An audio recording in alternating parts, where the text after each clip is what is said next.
Hello and welcome back to Sunless Sunday, where we sail the sunless sea with me, Bardon, and Lady Sakura. Right, so we're done here in Mangrove College, so we are going to head off. Next stop is Port Cavendish.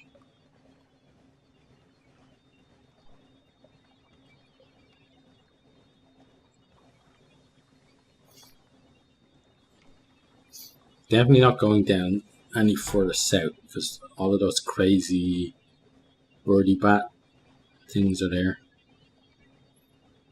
And ships like that. Well, that ship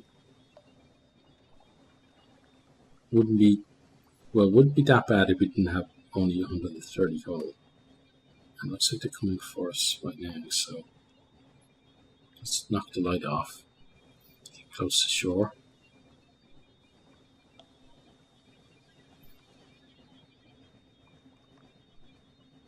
Hopefully they don't spot us.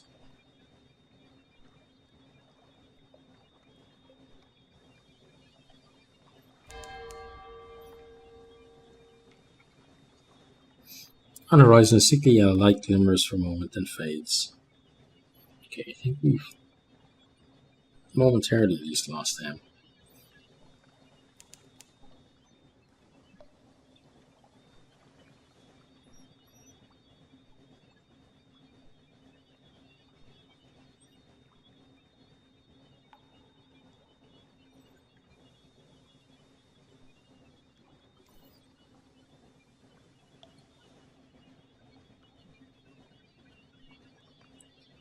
Okay.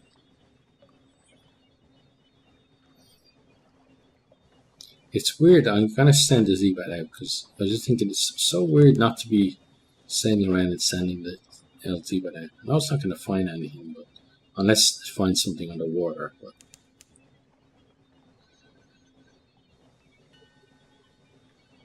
it's just nice to give him a bit of a fly around the place. Green glass and basalt, salt and silence.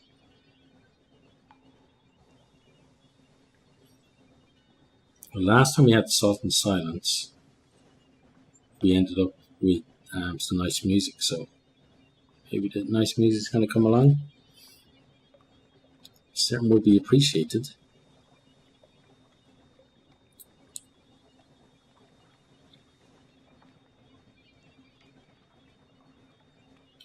We have to go further south, or no? We should go north of that.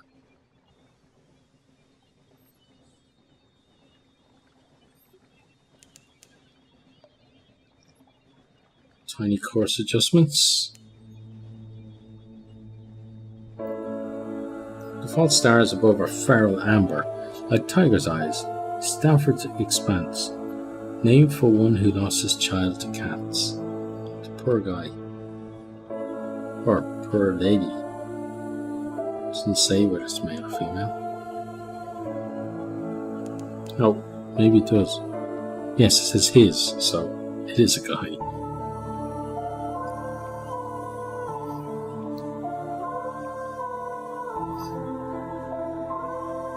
And there's the beautiful music.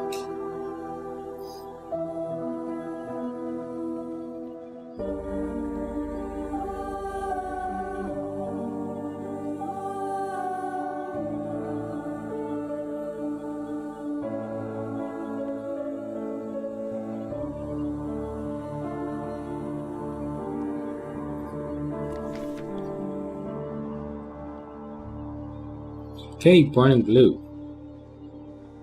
A hiss of horror from the lookout. The glim lamp at the front of the ship is spluttering and arcing, fizzing with blue light. Even as you watch, the blue fades, but it's not a good omen.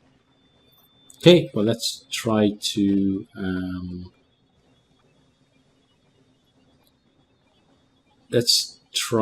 calm them.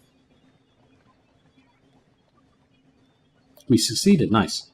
Light meets dark. The darkness underneath is more than the absence of light. It is a physical presence which distorts the shape of the world. Your light melts the darkness, restores sanity to the world. You explain something of this to your sailors. It's not the first time they've heard it, but they seem slightly less nervous. Good. Yeah, we could have actually got the Z story to spin them at the lightship as well.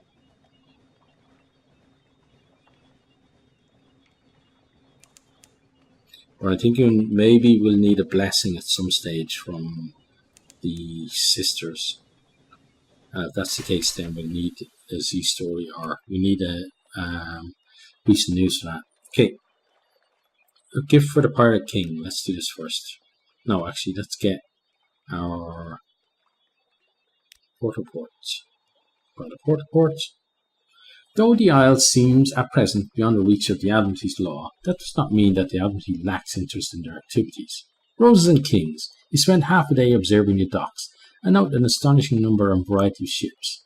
Was that a carnate trimaran nestled beside a vessel from the Iron Republic? The dockhands complain loudly that they have never been busier. The caddies talk ceaselessly and carelessly about smuggling and piracy, but even the most hardened sailors lower their voices when they mention the King. They go even quieter when they talk. They go even quieter when they talk about the Rose Garden. They make careful notes. Perhaps the Admiralty will understand what they mean, even if you don't. Okay. Then we're going to go back to story and do this. Okay. Your patron is overjoyed at your return, eager to meet Leopard. Are we? Courtesy's due. Hand over the riding, tear-stained cargo. Poor chap. Or could be lady as well. The attendant drags the prisoner off to Rose Garden. You do your best to ignore his screaming. Your patron tells you that it will take some time for your gift's memories to be harvested and resultant honey collected. You should return later for your introduction to the Pirate King.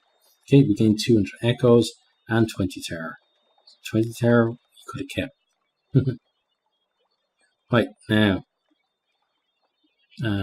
It says sometime later for that. Maybe we can do it now.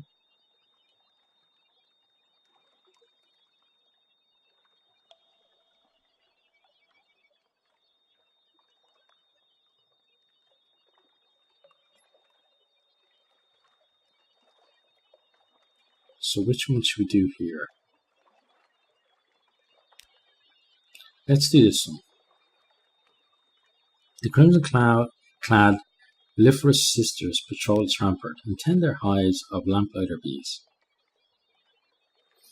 Cavendish Abbey. The Liferous sisters make their home in the richly appointed stone tower of Cavendish Abbey. Their thick gloves and crimson mesh helmets are worn, less for modesty and more for practicality, to tend the hives of the lamplighter bees all across the Isle and make a religious observance of harvesting red honey for the Pirate King. Okay, can't do anything right now because no more than 0. Okay. Let's do this then. What might one expect from Leopard, Pirate King of the Isle of Cats? A hulking, grizzled presence with a crippling cat tattooed across his back, an oil-bearded wretch with a brace of pistols strapped to each hip, and eyes like wildfire, a gaunt-cheeked honey-seeker wasted from years of dissolution. He looks, as it turns out, more like a liar than a dissolute lord, though he is at least wearing a robe of patent silk over his dark suit. Behind him you see a wall of what you think are white wine racks. On closer inspection, the racks hold bottle upon carefully labelled bottle of red honey. Okay. Captain's compliments, my king. Isare enters with a wineglass of thick honey. Behind them, Zara drags in a stumbling prisoner. It is the sailor you stole from the Cumin Canal, only they do not seem to recognize you at all, so their memories have been harvested, I think. Isare enters. Okay, we already got that.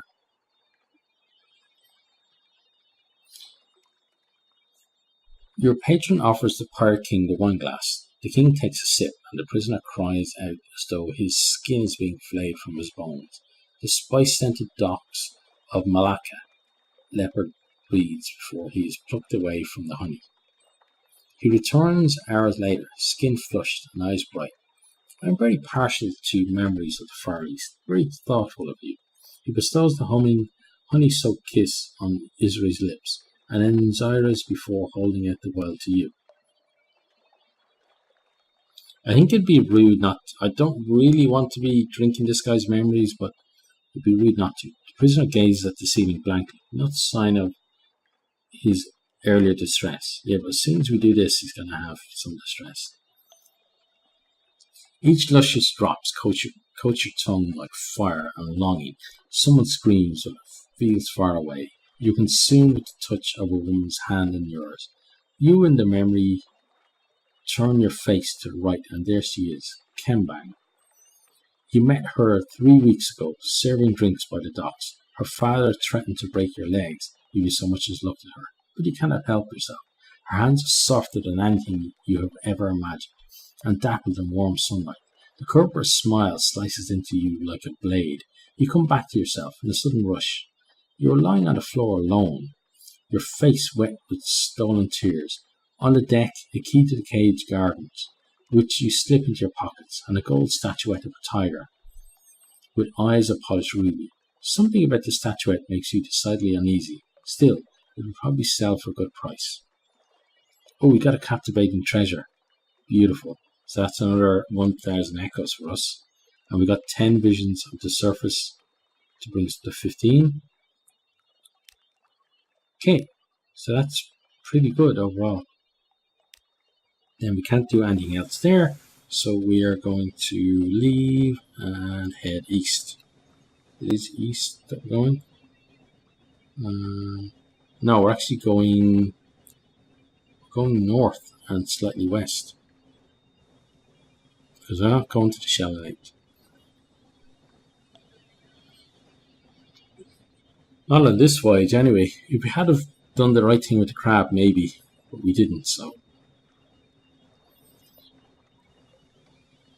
I'm not going to cry over spilt milk. Or not really spilt crab, is it? Dropped crab? Don't drop the crab cakes, eh? Or if you do, don't cry out about it at least.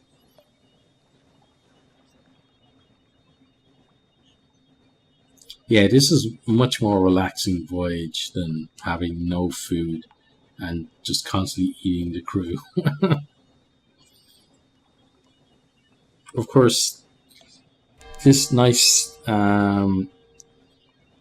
calming speed won't be so calming if we come up against like a lifeboat or some other crazy thing on the sea.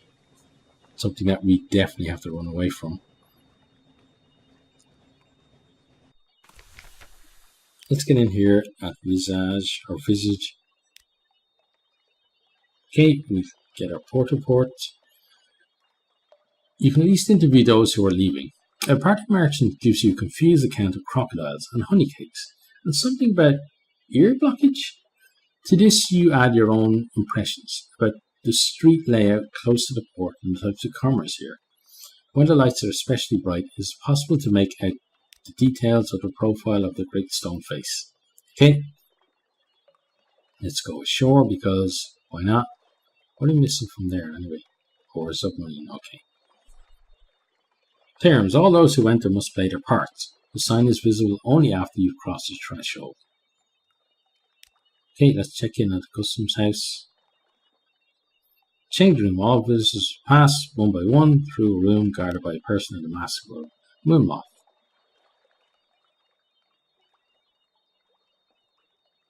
No, we don't do that. Let's ask the significance of the mask. Maybe there's more to it than a question of aesthetic taste. The Sword of Pestilence. Wilmot explains each mask declares a different intention towards the denizens of Visage and must be accompanied by suitable behaviour. The frog is for visitors who, though perhaps clumsy and unfamiliar with local etiquette, have come in order to observe local ways and to make uncouth comments about them. The locust is for those who seek profit in Visage and will carry away as many goods as possible. You prompt about the bat. Moonmoth hesitates. Bat is an ill-omened visitor, sent as a messenger or a spy. Bat always dies. Okay, so we're going to do locust and then try stealing stuff. Moonmot settles the locust mass over your head. The eye holes are covered with a thin gold film through which valuable objects gleam more brightly. May you find a happy harvest. Then, when you have partly turned away, it double knots a tie on its purse, as though you're likely to pick its pockets. Does it know you have seen it? Okay, so let's visit the Library of Parts. A room of heavy stone, guarded by a golden statuette of a woman with outstretched arms. The scrolls, niches, sorted to correspond to a variety of masks. The jackal and the lioness, the crocodile and dung beetle. A woman in the mask of the lotus blossom is standing at a lectern, reading in silence.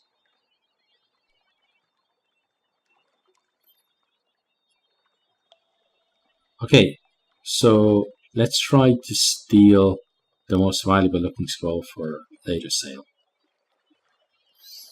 More and more, gilt-edged scrolls, papyrus, bound with emerald green silk bands, poems of the traversal to the realm of the dead. Into your sack they go, leaving the scroll niches bare. Moonmot does not see what you do. The carapace of your costume hides everything. Okay, cool.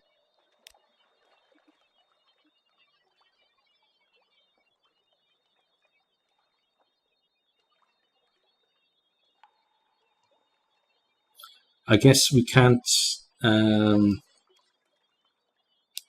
steal anything else, so let's end the performance and leave the island.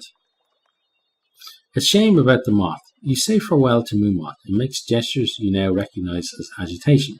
Perhaps there was some other plan for you here, but no one consulted you about it. You have other things to attend to. Your last sight of Visage, the moth smoothing the folds from your robe and hanging your mask on a peg for the next visitor. Yeah, we swapped masks with him at some stage, but not after we've stolen something. Okay, I think we're done there, yeah. So let's head off, and we are going to Khan's Shadow, so let's go around that way.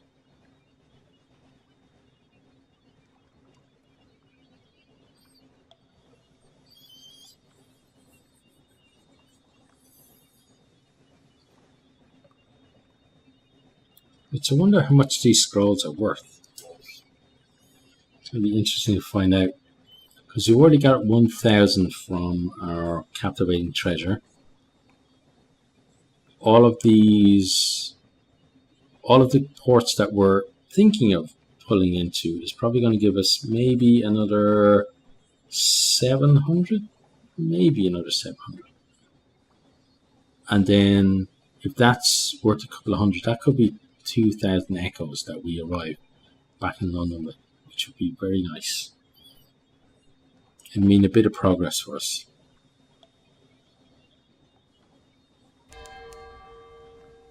Oh god, blue crab, no want blue crab.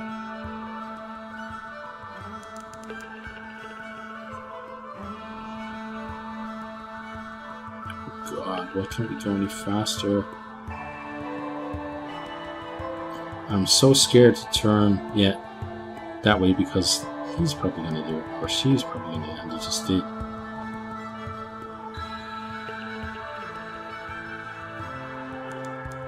Oh, now they're coming our way.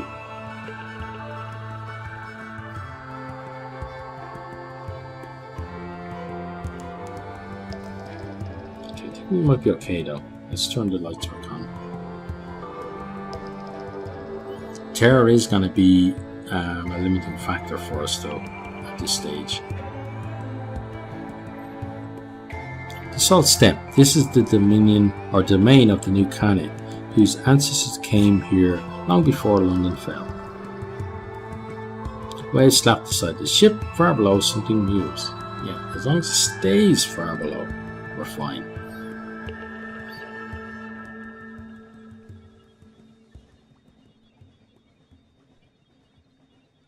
Okay, Wanderers Haven, we're almost to you.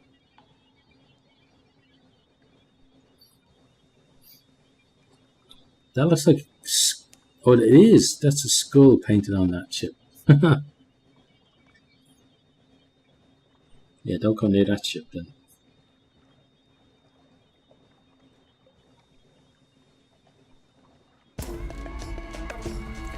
Okay, and we should pop in here.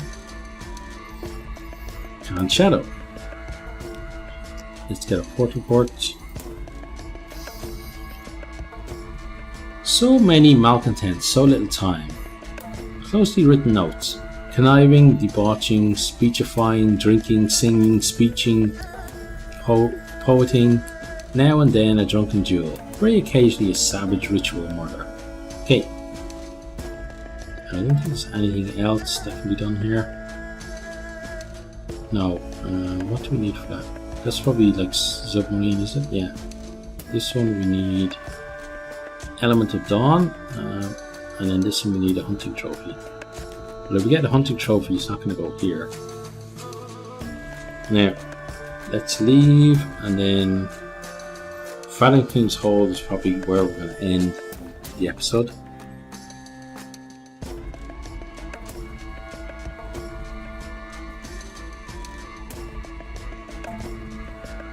Say, looking at the portraits of our crew, I'm always drawn to this one here of Mavy's daughter, because the other ones have they're gone. The other ones have like a cartoony style.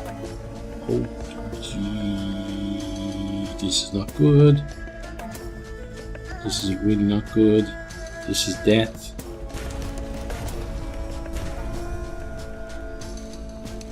Okay, we hit you when you're backing up as well. That's not good.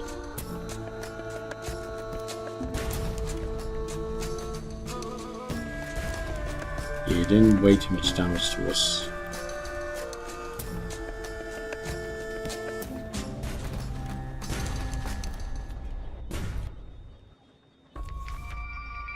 Yeah, they're gonna win this fight. Lost with all hands. Okay, well, let's load.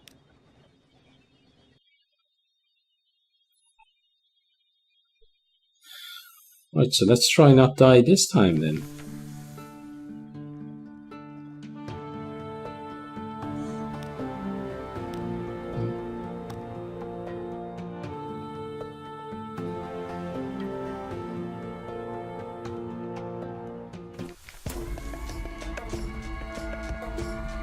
Okay. When it saw London there, I thought, shit, we're screwed. But luckily, luckily I just loaded the wrong one. Okay, let's get going. So we need to avoid that one. But yeah, what I was saying about Mavy's daughter. These ones are very cartoony, but her one almost looks like it's based on a person, like a real person. None of the others do. So like it kind of draws your eye.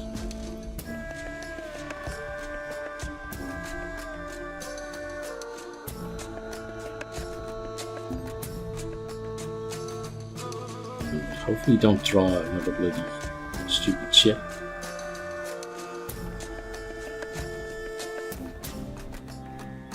We're going pretty much in the right direction. A little correction.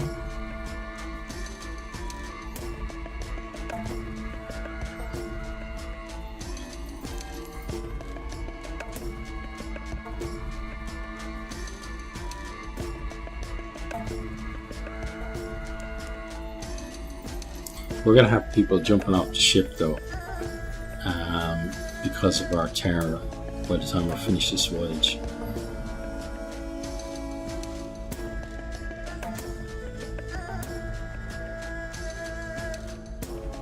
As long as we do finish the voyage, then I guess that's a bit of a win.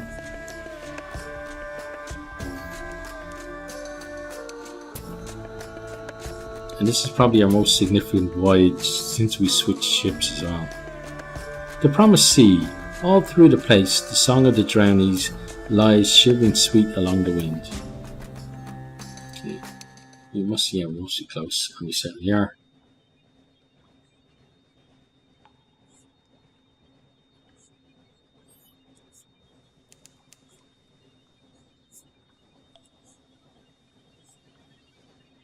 The sailor is praying. Well, fair play to you. Pray for us all, not just yourself.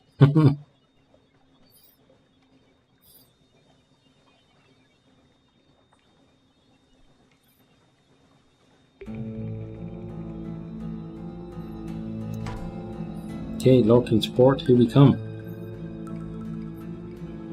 And just in the nick of time, it seems, because something is there that would like to kill us. You need to come on, get there.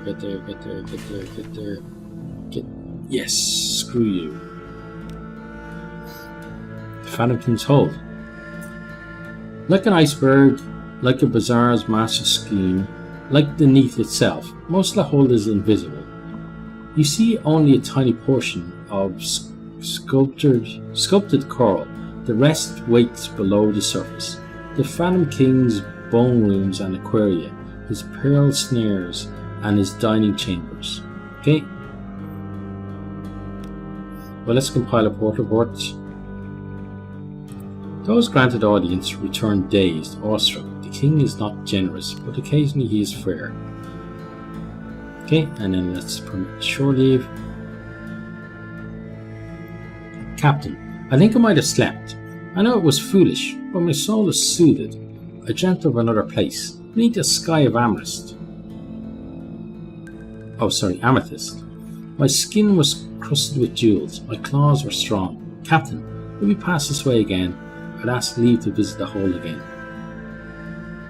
Okay, well maybe you will. We'll get a memory of distant shores, and we also lose 5 terror. And we've also reached the end of the video. So, as always, I do hope you enjoyed this, and if you did, please hit the like button, share with a friend or two, or on your favorite social media, and I really hope to see all of you next time. Goodbye. Thanks for watching this video. I hope you enjoyed it. If you did, maybe you'll hit the subscribe button there on the right, and check out some other videos here on the left.